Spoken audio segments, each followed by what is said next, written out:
Hi everyone, and welcome back to Garden Air. My name is Natalie, and today we're just going to spend the day in the garden doing some different things. We'll be looking through what the flowers are doing. I think I've got some gladiolas that are blooming beautifully. We'll take a look at the perennial hibiscus. We'll do some harvesting. I'm going to show you how to harvest black beans and how to store them.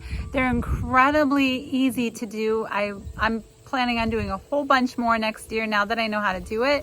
And we're going to harvest tomatoes and just do a great day in the garden and have a wonderful busy day. So let's head out and have a good day. So I've been busy in the kitchen for the last couple of days with garden foods, and I have my dehydrator going. So this is full of carrot slices that I'm dehydrating. And this is some corn that I dehydrated last night, and this will be going into mason jars as soon as I know that it's thoroughly dry. It will take up just a little bit less space by dehydrating it. I can fit more into a jar this way than if I actually can it. I have canned some, I have frozen some, but I don't want to run out of space, so I decided to get some stuff dehydrated. It's easier to store because it gets a little bit smaller. And this is great for like adding into soups and stews and things like that throughout the year. It will all rehydrate as you cook with it, and it's good to go. Another thing I've been doing is getting acquainted with Fermenting My Own Foods. So this is homemade sauerkraut that I made. I started about 3.5 weeks ago. It just finished up. It's nice and sour. So I went ahead and canned this. You can cold water or hot water bath your sauerkraut, and it's usually like 10 minutes in the canner for these half pints. It was pretty easy. Fermenting isn't very difficult to do. If you want a video on fermentation, let me know and I can put some things together. I have homemade fruit vinegars going. We're making mead. And I'm going to be trying some different things, maybe fermenting some pickles. So let me know if you want to see how to do some of that. So we just got over some rain today, and I'm just going to go into the garden. I don't know, do some various videos and talk about some things. This is one of my Canna Lilies, and this is after the blooms are done. These are the seed pods. So I'm going to let these dry out, and I'll collect the seeds out of these. And cannas are very easy to grow from seed, just like anything else. So I'm going to save these for next year.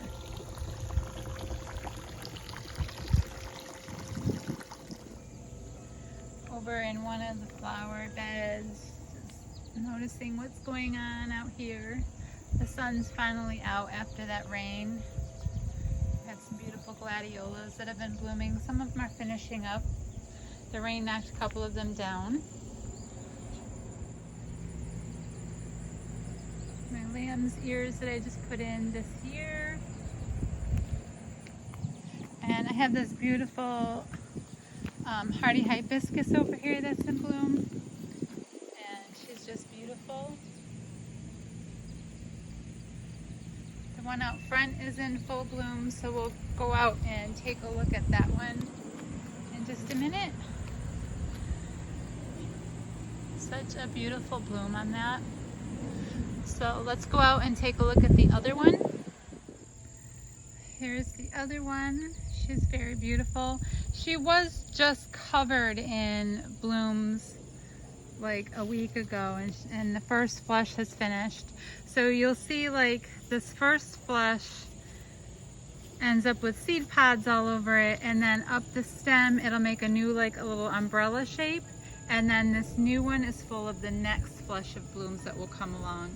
So it blooms a few times while the season is still warm.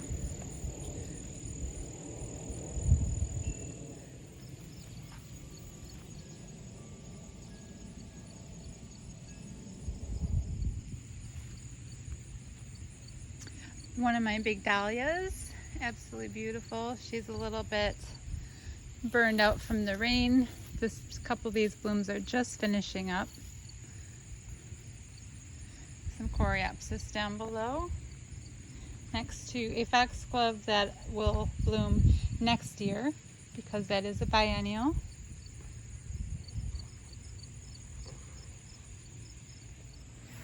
See, my gladiolas didn't fall over too badly with all the rain we had last night. The trick is digging them in very deeply when you plant them. A couple of hostas. I let these hostas go to flower and I don't cut them back because my hummingbirds love these flowers so much. So all of my hostas, I let them go to flower, and like these are ready to be cut back now. All those flowers are done, so now I have to get in there and trim them off. But they made my hummingbirds very happy while they were in bloom. That's a bugloss. Some garlic chives poking in there. And this bed is in need of some tidying up.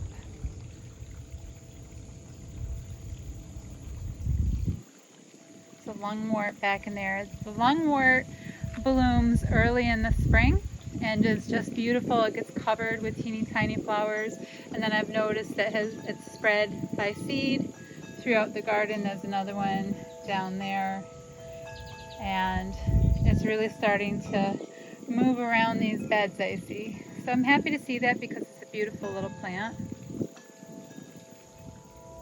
Some wild rudbeckia that grows along the side of my gardens. It comes in from our woods areas and I just love it. So I just let it kind of naturalize here in the side of the garden. There's some more of it back there. Any plant is beautiful in a garden if it's wanted. This is another weed that I let grow here in the garden because the pollinators love it, as proven by these couple of bumblebees. My hummingbirds love it, so I leave it here. I think I mentioned it in a video before. This is one of my Japanese painted ferns. It's gotten really tall this year. Just a beautiful, gorgeous fern. I love these.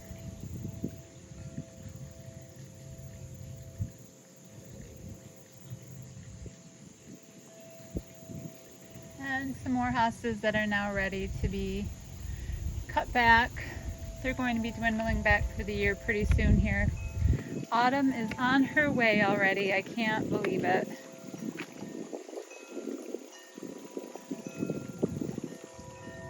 So heading into the vegetable garden where I have my beautiful wind chimes hanging, so you'll always hear those in the background.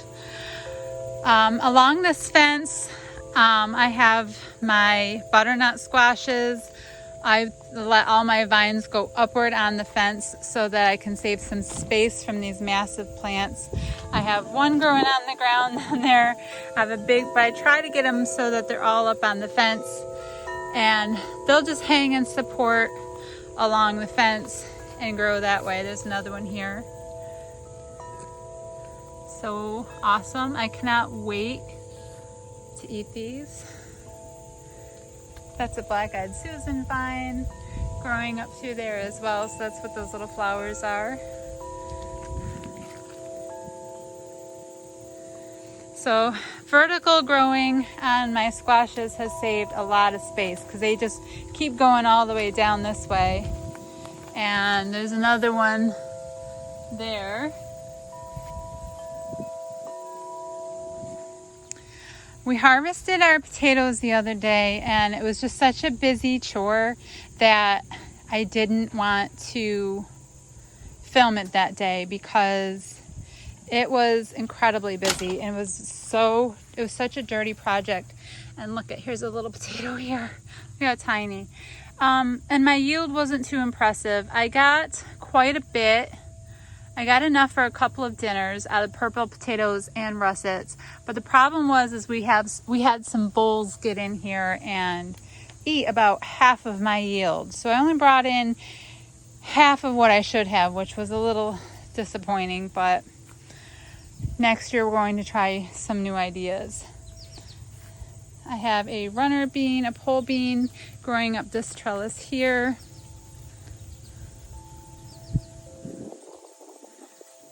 They're just starting to put on their beans, so we'll be harvesting those soon.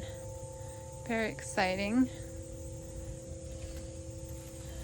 And those are crookneck squashes, some extra tomatilla seeds that I had, so those are tomatillos growing back there. This area has just become like a mess of different things. There's carrots under there. So this garden, being inside the fence, has done pretty well. It's partially shaded throughout the day, and it did really well. I have some crooknecks in there, and I might figure out next year how to get these crooknecks off the ground too. I don't know. I'm still trying to figure out what I wanted to do.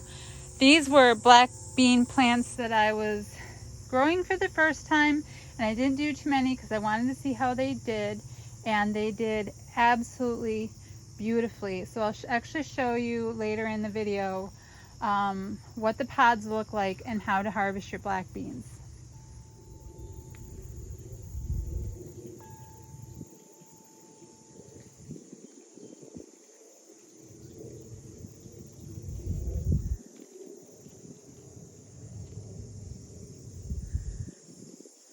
Just a beautiful assortment of sunflowers that are just actually starting to, a lot of them are finishing up and getting ready to collect seed, and some are fresh and still opening.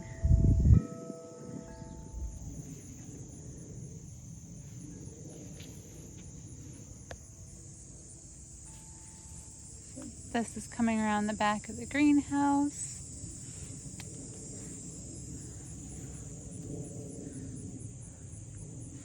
And my gigantic morning glory. So coming up inside of the vegetable garden, my pumpkins are doing well. I have this big guy down in here, just starting to turn yellow and orange. And there's another one down there starting to turn. So they're doing well. I know I have a couple small ones in there yet. Tomatoes are all in there doing well. I brought in about 10 pounds of tomatoes last night and made a pot of spaghetti sauce that was absolutely phenomenal. If you guys ever want to see videos for more recipes, let me know so I know what to do. So this is where I took the onions out, and I've got some more seeds sown in here now. So it is mid-August, and we will still have time to do another few crops.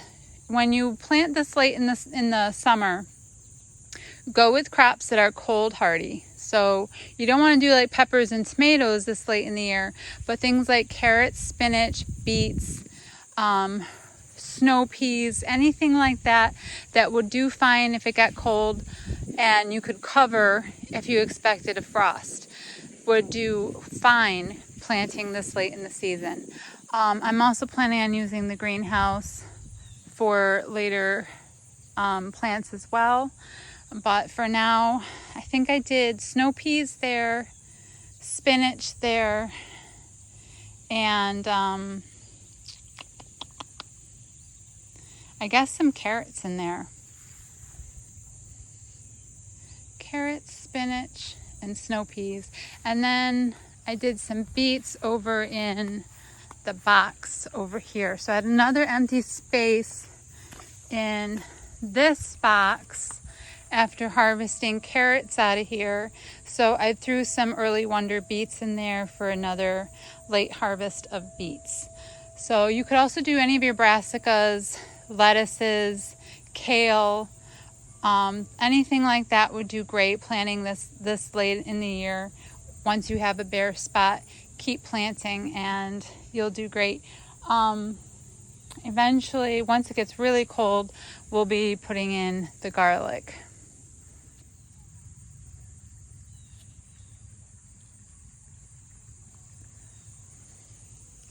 Tomatillas are coming along really nicely. I have some pretty big ones in here.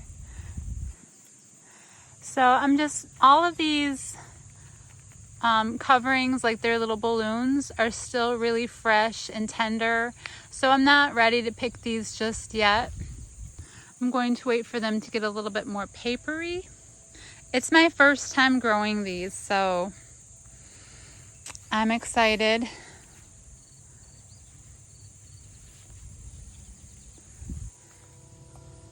Bell peppers are doing great. I'm just going to let them stay on the vine and ripen up a bit more. They performed really well.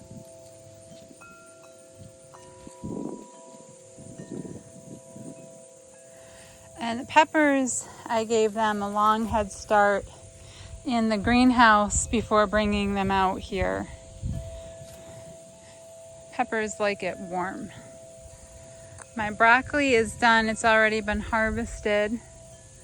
And then I have another runner bean here, just beginning to flower now. Oh, I see a bean, so it's coming along. Those are sweet potato vines. And I'm not really ready to get in and see if those have done anything just yet. I'm going to keep giving them a little bit more time. I planted them a little late, so I'll give them all the time that they need.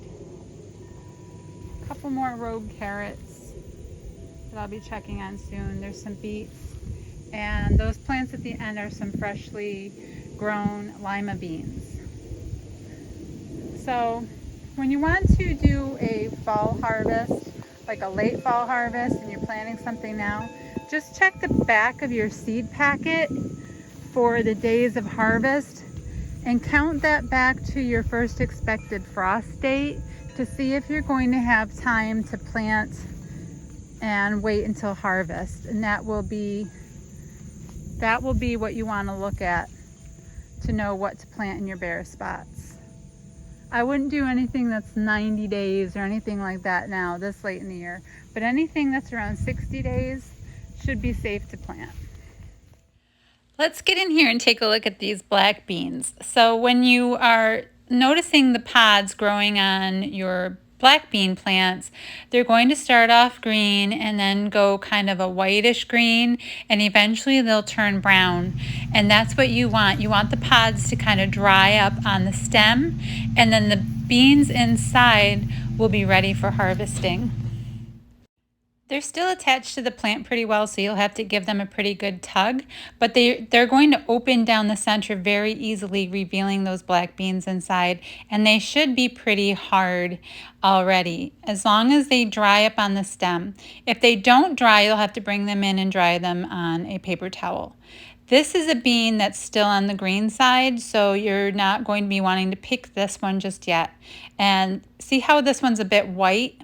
We're going to leave it on the stem a little longer until it turns brown.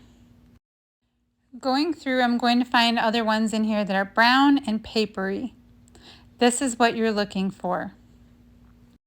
To store your black beans, just bring them inside, take them out of the pod, and I gave them one night to really make sure they were dry, because some weren't quite ready to come out of the pod, so there was a little bit of moisture, and one night seemed to dry them out rather well. So once your beans are all dry, you can just store them inside of a mason jar or like a Ziploc bag, anything that you can keep the air out of, and they're good to go. Dried black beans will store for 1 year. Okay, we're back at the tomatoes again this morning. Lots of them looking ready. We had some rain the other day, so you're going to see some splitting in some of your skins due to some excess water. But if you pick them, relatively soon enough, when you see that, this one doesn't want to come off. It'll be okay. Just get it into the kitchen and get it used up. So I'm going to get some clippers so that I don't hurt my plant, and we're going to harvest some tomatoes.